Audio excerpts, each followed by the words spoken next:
Gold, trusted gold buyers. మీరు తాకట్టు పెట్టిన బంగారాన్ని విడిపించి ఈ రోజు ఉన్న మార్కెట్ ధరకు కొనబడను. నమస్కారం, వెల్కమ్ టు ఐ డ్రీమ్. నేను మీ విజిత. ప్రస్తుతం మనతో పాటు ఉన్నారు శ్రీ విద్యా ఉపాసకులు, ప్రముఖ జ్యోతిష్యులు గుండెపూడి శివసుధీర్ శర్మ గారు. ఇప్పుడు గురుగారితో మాట్లాడి మనకున్న సందేహాలన్నింటినీ నివృత్తి చేసుకుందాం. నమస్కారం గురుగారు. శ్రీమాత్రే నమః. శ్రీ గురుభ్యో నమః. గురుగారు, సంకష్టహర చతుర్థి, ప్రతి కష్టాల నుంచి బయటపడేసేవాడు ఆ గణపయ్య. ఖచ్చితంగా మనం ప్రతి పూజలో కూడా ముందుగా ఆయనకే పూజ చేసిన తర్వాత ప్రతి కార్యక్రమం అనేది మొదలు పెడుతూ ఉంటాం. మరి ఈ సంకష్టహర చతుర్థి అనగానే ముఖ్యంగా గణపయ్యని పూజించాలని చెప్పి అంటుంటారు. నిజంగా గణపయ్యనే పూజించాలా? అసలు ఆ రోజు పూజా విధానం ఏ విధంగా ఉండాలి గురుగారు, తెలియచేయండి. శ్రీమన్మహాగణాధిపతయే నమో నమః. సంకష్ట అంటేనే అనుమానం అనేటువంటిది ఒక చాలా మంది వాడేటువంటి పదం. సంకష్టము అంటే అటు ఇటు ఎటు పోలేక ఒక పని వస్తుంది, అది చేద్దామా వద్దా అనేటువంటి ఒక అనుమానం. అలాంటి అనుమానంతో ఎప్పుడైతే ప్రారంభిస్తారో ఆ పని మధ్యలోనే ఆగిపోతూ ఉంటుంది. ఏదైనా సంపూర్ణమైనటువంటి విశ్వాసంతో, ఆత్మవిశ్వాసంతో మనం ఒక పని ప్రారంభించాలి. గణపతికి ఉండేటువంటి లక్షణం ఏమిటి అంటే ఆయనలో ఉండేటువంటి అవయవ స్వభావం ఒక్కోటి ఎలా ఉంటుంది. చెవులు విశ్వవంతం ఉంటాయి, అంటే ప్రపంచమంతా చెవులు ఉంటాయి, పెద్ద పెద్ద చెవులు ఉంటాయి. ఏది విన్నా సరే మైండ్లోకి ఎక్కించుకోమన్నా చెవులు చెప్తూ ఉంటాయి మనకి. అలాగే దంతాలు ఉంటాయి, నీ జ్ఞానం ఎంత షార్ప్గా ఉండాలో ఆ దంతం చెప్తూ ఉంటాయి. అలాగే తొండం, దేన్నైనా స్వీకరించగలిగినటువంటి శక్తి తొండానికి ఉంటాం కదా. అవును గురుగారు. అంటే మనం ఉండేటువంటి వాటిలో అక్కడ చూడండి, ఏదైనా పదార్థం వేస్తే దానికి ఏం కావాలో అది మాత్రమే ఏనుగు తీసుకుంటారు. అంటే మంచిని మాత్రమే స్వీకరించు అని చెప్పడం అనేది తొండానికి ఉండేటువంటి స్వభావం. అలాగే ఉదరం, ఉదరం అంటే విశ్వం. గ్లోబ్ ఎలా ఉంటుంది మనకి, రౌండ్గా ఉంటుంది. ఆయన పొట్ట కూడా అలానే ఉంటుంది కదా. అంటే విశ్వంలో ఉండవలసినటువంటి లక్షణాలు ఏవైతే నీలో ఉండాలో, మనిషికి ఉండాలో అలాంటి లక్షణాలతో జీవించు అని చెప్పి ఉదరం చెప్తూ ఉంటుంది. అంటే ఆయనలో ఉండేటువంటి ప్రతి ఒక్క అవయవం కూడాను మానవ జాతికి ఒక్కొక్క సందర్భంలో ఇలా ఉండాలి, ఇలా ఉండాలి అని చెప్పి చెప్పగలిగినటువంటి లక్షణాలు కలిగినటువంటి అవయవ స్వభావం ఆయనది. ముఖ్యంగా ఆది పూజ్యో వినాయక. మనం ఏ పూజ చేసినా వినాయకుడికి పూజ చేస్తాం. అంటే సాక్షాత్ పరమేశ్వరుడు సంకల్పించినటువంటి పని కూడా విఘ్నాలు కలగకుండా ఉండాలి అంటే విఘ్నేశ్వరుడికే పూజ చేయాలి. అక్కడ మనం చెప్తూ ఉంటాం వినాయకుడు అని చెప్తూ ఉంటాం, విఘ్నేశ్వరుడు అంటాం. విఘ్నములకు ఈశ్వరుడు. ఈశ్వర శబ్దం అనేటువంటిది ఒక మాట చెప్పాలి అంటే శివుని చూసి మనం ఈశ్వరుడు అంటాం కదా. ఈశ్వరుడు అంటే నాథుడు అని అర్థం, ప్రపంచం మొత్తానికి నాథుడు ఆయన. కానీ విఘ్నేశ్వరుడు విఘ్నాలకి నాథుడు ఈయన. ఎక్కడైతే వినాయకుడిని పూజ చేస్తామో అక్కడ విఘ్నాలు అనేటువంటివి తొలగిపోయి అవిఘ్నంగా అనుకునేటువంటి పని సకల కార్యంగా దిగ్విజయంగా పూర్తవుతుంది. సంకష్టహర చతుర్థి రోజున ఎవరికి ఏ రకమైనటువంటి కష్టాలు ఉన్నా, అసలు ఎలాంటి కష్టమైనా సరే, నిరుపేద, ఇప్పుడు ఒక 1000 కోట్ల ఆస్తిపరుడు కూడాను వాళ్ళకు ఉండేటువంటి దారిద్ర్య బాధ ఒక్కోసారి మొత్తం వీధిని పడేస్తూ ఉంటుంది. అలాంటి వారైనా, నిజంగానే పూరింటిలో ఉండేటువంటి వాళ్ళైనా సరే, ఇక్కడ ఒక మాట వింటూ ఉంటాను ఎక్కువగా, బీదవాడిగా పుట్టడం నీ తప్పు కాదు, బీదవాడిగా చచ్చిపోవడం మాత్రం నీ తప్పు. కరెక్టే గురుగారు. అది జ్ఞానం అవ్వచ్చు, ధనం అవ్వచ్చు, ఏదైనా అంతే. ఇక్కడ ఈ బీదవాడిగా పుట్టినా సరే అట్లాంటి వాళ్ళకైనా సరే తప్పనిసరిగా ఈ సంకష్టహర చతుర్థి అనేది నిజంగా, అంటే మన హిందూ ధర్మం ఏదైతే ఉందో, మన శాస్త్రాలు పురాణాలు ఇవన్నీ కూడాను మనకి నీకు భవిష్యత్తులో నీ జన్మలో చేసుకున్నటువంటి కర్మలు, నీ పూర్వీకులు చేసినటువంటి కర్మలు నిన్నన్నీ బాధిస్తూ ఉంటే వాటిల్లోంచి నువ్వు బయటపడటానికి ఒక మంచి మార్గం అని చెప్పి కొన్ని మార్గాలు మనకి ఇస్తూ ఉన్నారు. సంవత్సరానికి ఒక పండుగ వస్తూ ఉంటుంది. అలా కాకుండా మాస శివరాత్రి, సంకష్టహర చతుర్థి, అమావాస్య, అలానే బహుళ అష్టమి, బహుళ దశమి, అలాగే పౌర్ణమి, ఇలాంటివన్నీ కూడా ప్రతి నెల మనకు వచ్చేట్టుగా పెట్టారు. అవును, ప్రతి మాసంలో తప్పనిసరిగా వస్తూ ఉంటాయి. అంటే మానవుడు తొందరగా కష్టాల్లోంచి బయటపడేయడానికి ముందుగానే ఎంచుకున్నటువంటి, అంటే మనకి ముందుగానే ఒక మార్గాన్ని వేశారు. మన ఋషులు మునులు వేదాల్లో శాస్త్రాల్లో ముందుగానే ఒక మార్గాన్ని ఆలోచించి పెట్టారు. రాబోయేటువంటి కలియుగంలో మానవులు అనేక రకాలైనటువంటి కష్టాలు పడుతూ ఉంటారు.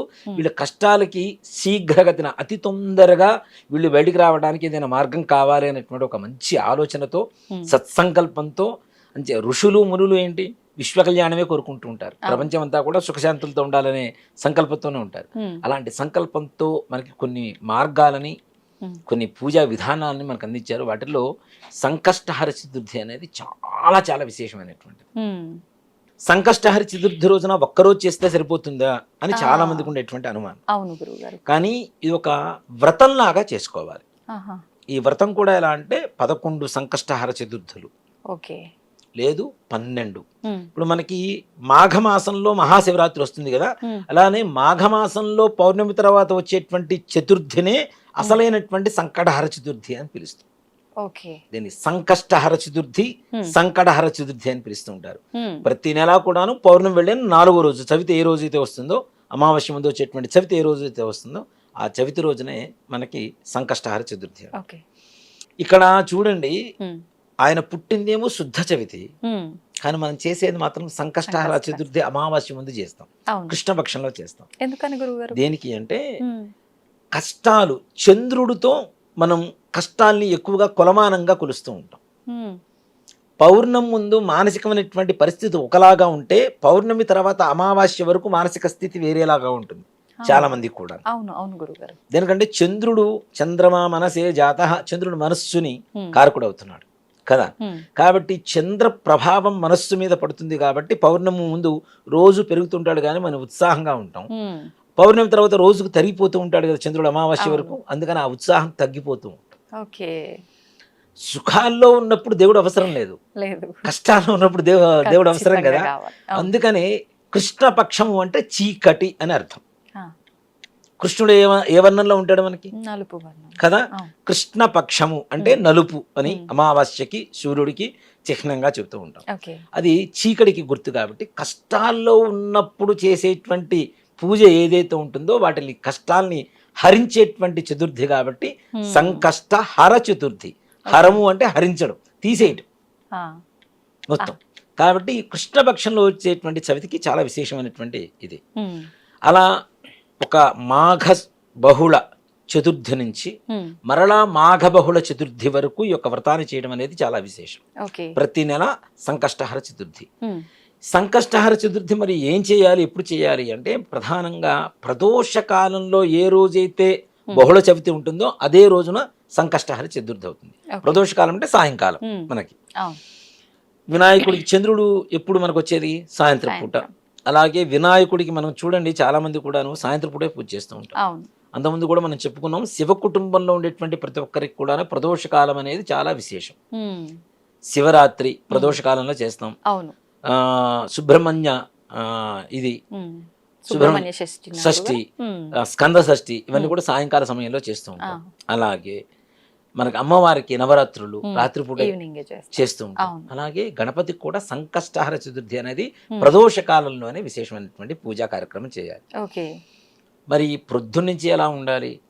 ఉపవాసం అనేది అంతకుముందు మనం చాలాసార్లు చెప్పుకున్నాం. కనీసం ఏదైనా కొద్దిగా అల్పాహారం కానీ పండ్లు కానీ పాలు కానీ సేవించి ఉండవచ్చు చక్కగా. ప్రొద్దునే నిద్రలేవటం, ఇంట్లో పూజ చేసుకోవటం. ఈ పూజ చేయాలి అంటే గుడికి వెళ్లాల్సిన అవసరం కూడా లేదు. మనకి గుడికి వెళ్ళడానికి అవకాశం ఉండొచ్చు, ఉండకపోవచ్చు. కనీసం ఇంట్లో అయినా సరే గణపతి ఫోటో పెట్టుకొని గకారాది గణపతి అష్టోత్తరం అని చెప్పి మనకి గూగుల్లో దొరుకుతుంటుంది, పీడిఎఫ్లు లేదంటే పుస్తకాలు దొరుకుతూ ఉంటాయి. గణపతి అష్టోత్తరం అంటే గణపతి అష్టోత్తరంలో ఉండేటువంటి 108 నామాలు గ అనేటువంటి అక్షరంతోనే ప్రారంభం అవుతాయి మొత్తం. గమ్ అనేటువంటిది గణపతి అక్షరం కదా, బీజాక్షరం కదా. కాబట్టి గకారాది గణపతి అష్టోత్తరం ద్వారా శీఘ్రగతిన సకల కార్యాలు దిగ్విజయంగా పూర్తి అవుతాయని చెప్పి శాస్త్రం చెబుతుంది. గకారాది గణపతి సహస్రం ఉంది, గకారాది గణపతి అష్టోత్తరం ఉంది. సహస్రం చేయాలంటే కష్టం కదా అందరికీ కూడా. అందరూ సహస్రనామంలో ఆ నామాలు కూడా చాలా కష్టతరంగా ఉంటాయి పలకడానికి. కాబట్టి గణపతి అష్టోత్తరం లేదు, మాకు ఇంగ్లీష్ మీడియం తెలుగు మీడియం కాదు, మాకు అష్టోత్తరం కూడా చదవటం రాదు, కనీసం ఆడియోతో అయినా సరే మనం పూజ చేసుకోవచ్చు చక్కగా. వింటూ. ఓకే. ముఖ్యంగా గణపతికి చాలా ఇష్టమైనటువంటిది ఏమిటి అంటే దూర్వ బిల్వం అంటే గరిక. గరిక అనేది మనం పూజ చేస్తూ ఉంటాం. పచ్చి దర్భ దొరికింది అనుకోండి, ఓకే, పచ్చి దర్భ దొరికింది, దాంతో చేస్తే ఇంకా విశేషం. ఇంకా మంచిది. కానీ పచ్చి దర్భ మనకి అందుబాటులో ఉంటుందా? ఉండదు. గరిక అయితే ఎక్కడ కావాలంటే అక్కడ ఉంటుంది. అవును. గరిక అంటే కేతుగ్రహానికి ప్రీతికరమైనటువంటి ఒక వస్తువు. ఓకే. కేతువుకు పూజ చేయాలన్నా, కేతుగ్రహానికి హోమం చేయాలన్నా దర్భతోనే చేస్తూ ఉంటాం. అంటే ఆయనకి ఇష్టమైనటువంటి ద్రవ్యం కాబట్టి. ఇక్కడ గణపతి కేతుగ్రహానికి అధిపతి. ఓకే. గణపతి. మరి కేతుగ్రహం అంటే ఏమిటి? ముఖ్యంగా మనకి ఏదైతే ఈ సహస్రారం ఉంటుందో దీనికి అధిపతి కేతు అవుతున్నాడు. అంటే జ్ఞాన సాధకుడు, కార్య సాధకుడు కేతు అవుతున్నాడు. ముక్తి సాధకుడు, కామ్య సాధకుడు, యుద్ధకారకుడు, ఇవన్నీ కూడా కేతువే అవుతూ ఉంటాడు. కేతుగ్రహానికంటే కూడాను ఇప్పుడు నేనున్నాను, మా అమ్మగారిని గౌరవిస్తే నేను ఆటోమేటిక్గా పనిచేసి పెడతా ఎవరికైనా. అవునా? మా నాన్నగారిని గౌరవించినా నేను ఎవరికైనా పనిచేసి పెడతా. కేతువు మనకి తొందరగా శీఘ్రగతిన ఆయన అనుగ్రహం కలగాలి అంటే ఆయనకి ఇష్టమైనటువంటి ద్రవ్యంతో ఆయనకి అధిపతి అయినటువంటి మూలాధారానికి అధిపతి అయినటువంటి గణపతికి పూజ చేయడం ద్వారా తొందరగా మనకు పనులు అవుతాయి. ముఖ్యంగా కేతు అంటే సర్పాకారం. మనకి చూడండి, బ్యాక్ బోన్ దగ్గర నుంచి ఇది మొత్తం చూసుకుంటే సహస్రారం, ఇక్కడికి వచ్చేసరికి పాములాగా ఉంటుంది. అవునా? ఈ కేతు ఎప్పుడైతే ఈ సహస్రారంలో మనకి ఉండేటువంటి జ్ఞానం వికసింపబడుతుందో ఆటోమేటిక్ అనుకునేటువంటి సకల కార్యాలు దిగ్విజయంగా పూర్తి చేయగలుగుతాం. ఏకాగ్రత కలుగుతుంది. ఏది కోరుకోవాలో తెలుస్తుంది. క్లారిటీ వస్తుంది. ఇందాక చెప్పా కదా, సంశయాత్మకమైనటువంటి ఒక పరిస్థితిలో ఉండకుండా ఒక క్లారిటీతో ఆత్మవిశ్వాసం పెరుగుతుంది గణపతికి పూజ చేయడం ద్వారా. మనం చెప్పుకునేటువంటి సంకల్పం, అది సంతానం కావచ్చు, వివాహం కావచ్చు, లేదా రుణ బాధలు కావచ్చు, మంచి ఉద్యోగం కావచ్చు, ఏ పనైనా సరే మనం అది ఇది అని చెప్పడానికి ఏం లేదు. ఏ పని అనుకున్నా సరే పిల్లలు కూడా చేయొచ్చా గురుగారు చదువు విషయంలో? తప్పనిసరిగా. పిల్లలు అంత శ్రద్ధగా చేయాలంటే, పొద్దునుంచి ఉపవాసం ఉంచాలంటే వాళ్ళని కష్టం. వాళ్ళ బదులు వాళ్ళకి ఇంట్రెస్ట్ ఉండి వాళ్ళు చేసుకుంటే బ్రహ్మాండంగా చేసుకోవచ్చు. ఈ గకారాది గణపతి అష్టోత్తరంతో గరికతో పూజ చేసి స్వామివారికి ఉండ్రాళ్ళు, బియ్యప్రభ, ఇంట్లో బియ్యం లేకుండా ఎవరింట్లో ఉండో బియ్యప్రభ చేసుకొని బియ్యప్రభతో ఉండ్రాళ్ళు చేసి దాని మీద కొద్దిగా బెల్లం ముక్క పెట్టి, మనం గణపతికి ఇష్టం కదా అని చెప్పి చెరుకు ముక్కలు తీసుకురావాల్సిన పని లేదు, కొబ్బరికాయలు తీసుకురావాల్సిన పని లేదు, అరటిపండు తీసుకురావాల్సిన పని లేదు. ఇంట్లో ఉండేటువంటి ఈజీగా ఉండేటువంటి ద్రవ్యాలు ఈజీగా తొందరగా వండుకునేటువంటి అవకాశం కూడా ఉంటుంది. బియ్యప్రభును ఉడకబెట్టి కొద్దిగా పచ్చిపప్పు, వాము వేసేసి ఉడకబెట్టేసి వాటిని కొద్దిగా చిన్న చిన్న ఉండ్రాలు చేస్తే స్వామివారికి సరిపోతుంది కదా. దాని మీద అన్నిటికంటే ఆయనకి ఇష్టమైనటువంటి ద్రవ్యం ఏంటంటే బెల్లం, మధురం.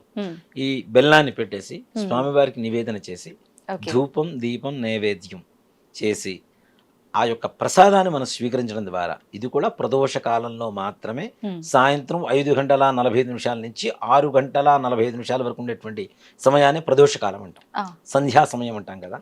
అక్కడ కూడా చూడండి, సంధ్యా సమయంలోనే పూజ చేయమని చెబుతున్నాం మనం. దాన్ని అసుర సంధ్య వేళ అంటాం. అసురులు అంటే రాక్షసులకు సంధ్య వేళ. అది ఒక మాట చెప్పాలంటే ఆ సమయంలో దీపం పెట్టడం ద్వారా మనకి రాక్షసులంతా కూడా వెళ్ళిపోతారు. అంటే అజ్ఞానం అనేది పోతుంది, చీకటి పోతుంది, జ్ఞానం వెలుగుతోంది దీపం ద్వారా. మన జ్ఞానం అనేది తొందరగా వికసింపబడుతుంది గణపతికి పూజ చేయడం ద్వారా. తద్వారా మనం అనుకునేటువంటి సంకల్పం ఏదైనా సరే, ఇది చాలా మంది నన్ను కొన్ని విషయాలు అడుగుతున్నప్పుడు, మా దేవుడు ఏది కోరుకుంటే అది ఇస్తాడు అని చెప్పి ఇతర మతాల వాళ్ళు కొంతమంది నాతో వాదిస్తూ ఉంటారు.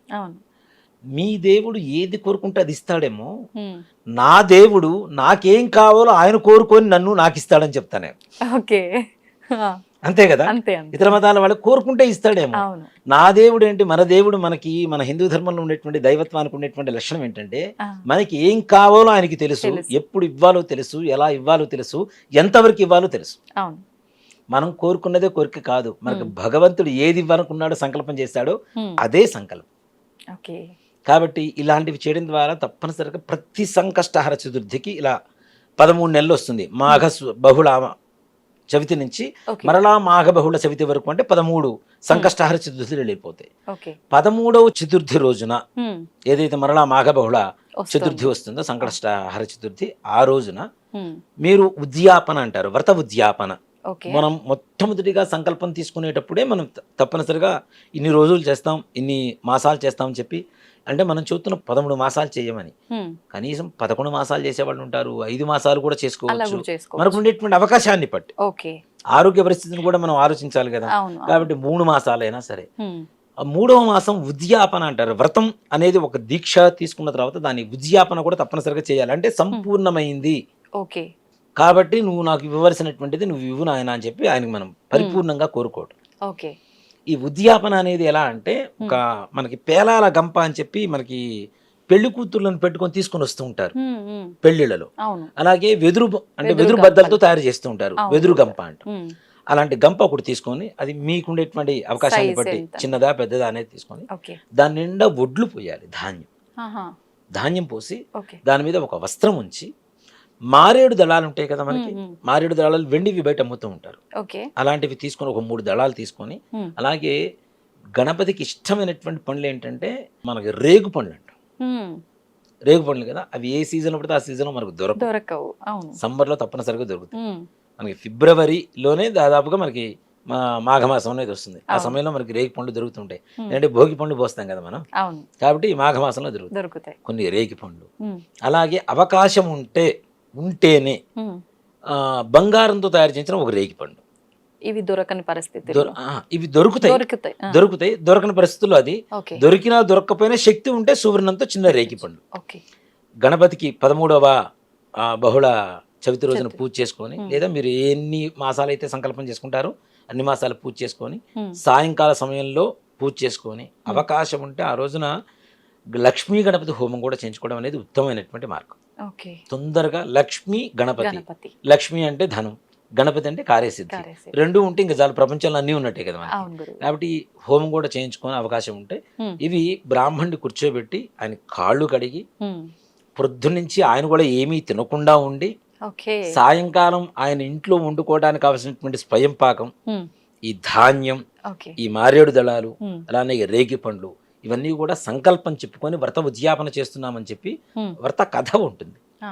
చిన్న కథ, ఒక పేర వరకు ఉంటుంది. ఆ. ఆ కథ చదువుకొని ఈ బ్రాహ్మణికి దానం ఇచ్చిన తర్వాత ఉద్యాపన మొత్తం సంపూర్ణమవుతుంది, ఉమ్. అక్కడితో వ్రతం కంప్లీట్ కంప్లీట్ అయిపోయినట్టు. అయిపోయింది. ఓకే. ఇంకా తదుపరి మనకు అవకాశం ఉంటే ప్రతి నెల చేసుకోవచ్చు, చేసుకోపోవచ్చు. ఉమ్. కానీ ఒక వ్రత నియమంగా చేస్తే మాత్రం తప్పనిసరిగా గణపతి మనం అనుకునేటువంటి సకల సంకల్పాన్ని కూడాను చక్కగా నిర్విఘ్నంగా ముందుకు తీసుకువెళ్తాడు, చక్కగా సజావుగా సాగుతాయి. గణపతికి ఈ విధంగా పూజ చేస్తే వివాహం కానిటువంటి వారు కానీ, ఉద్యోగం రానటువంటి వారు కానీ, వాళ్ళు అనుకునేటువంటి సంకల్పం ఉమ్. జరగలేదు అన్న వాళ్ళు కానీ ఎవ్వరు ఇంతవరకు నా దృష్టిలోకి ఎవరు రాలేదు ఆ. ఈ విధంగా చేసిన వాళ్ళు. ఓకే. కాబట్టి గరికతో పూజ చేయటం, ఉండ్రాళ్ళు నివేదన పెట్టడం, బెల్లం కలిపి నివేదన పెట్టడం, ఇలా వ్రతంగా తీసుకొని చేయడం ద్వారా సంకష్టహర చతుర్థి వ్రతం సంపూర్ణమవుతుంది. ఉద్యాపన చేయడం ద్వారా ఇలా గణపతి పరిపూర్ణమైనటువంటి అనుగ్రహాన్ని మనం పొందవచ్చు. ఆ రోజు మీరు అల్పాహారం తీసుకోవచ్చు అని అన్నారు కదా గురుగారు. కొంతమంది ఉపవాసమే ఉంటారు కదా, వాళ్ళు సాయంకాలం పూజ అయిపోయిన తర్వాత తినొచ్చా, మరుసటి రోజు తినాలా? లేదు, రాత్రిపూట భోజనం చేయొచ్చు. చేయొచ్చు. పూజ అయిపోయిన తర్వాత భోజనం చేయవచ్చు చక్కగా. ఓకే. ఇక్కడ ఒకటి చెప్తానమ్మా, మన హిందూ ధర్మం కూడా ఏంటంటే ఉమ్. ఏదైతే మనం పూజ చేసామో పూజ చేసిన తర్వాత ప్రసాదం తీసుకోవాలని చెప్తున్నాం కదా, ఉమ్. ఉమ్. మరి ప్రసాదం తీసుకుంటే ఉపవాసం పోయినట్టే కదా, అవును. మరి అట్లాంటి భోజనం చేయడానికి తప్పే ఉంది. అంతే. ఓకే. అక్కడ మనం వండుతుంది బియ్యప్రభ, అవును. అవునా? బియ్యప్రభ అంటే బియ్యంతోనే సమానం. సమానం. స్వామివారి ప్రసాదం తీసుకుంటున్నాం, అక్కడ అన్నం తిన్నట్టేగా. తిన్నట్టే. కాబట్టి మరలా భోజనం చేయడం అనేది తప్పు కాదు, చెయ్యాలి కూడా. ఓకే. కడుపు మార్చుకోమని ఏ భగవంతుడు చెప్పడు, ఏ ధర్మము చెప్పదు. ఉమ్. ఓ మాట చెప్పాలి అంటే ఓకే. అలా చెప్తే అది ధర్మం కూడా కాదు నన్ను అడిగితే. ఆ. కాబట్టి ఏదో ఒకటి అల్పాహారం ఏదైనా ఉదయించి సేవించవచ్చు. సాయంకాలం తప్పనిసరిగా స్వామివారి ప్రసాదాన్ని, ఉమ్. భోజనాన్ని తప్పనిసరిగా తినాలి. లోపల మనకి ఆత్మారాముడు ఉంటాడు. ఈ ఆత్మారాముని శోభ పెడుతూ మనం ఎన్ని పూజలు చేసినా ఏ రకమైనటువంటి ఉపయోగం అయితే ఉండదు. ఓకే. సంతోషం గురుగారు. నిజంగా ఎప్పటికప్పుడు టాపిక్ కొత్తగా ఎవ్వరు చెప్పినట్టు కాకుండా చాలా మంచిగా చెప్తారు మీరు. నిజంగా ఎక్స్ప్లెనేషన్ కూడా స్టార్టింగ్ నుంచి మనం ఏదైనా టాపిక్ తీసుకున్నాము అని అంటే మధ్యలో ఏదో ఒక డౌట్ వస్తూ ఉంటుంది, అసలు డౌటే లేకుండా స్టార్టింగ్ నుంచి ఎండ్ వరకు చాలా క్లియర్గా ఉంటుంది గురుగారు. ధన్యవాదాలు. శ్రీమాత్రే నమః. శ్రీ గురుభ్యో నమః.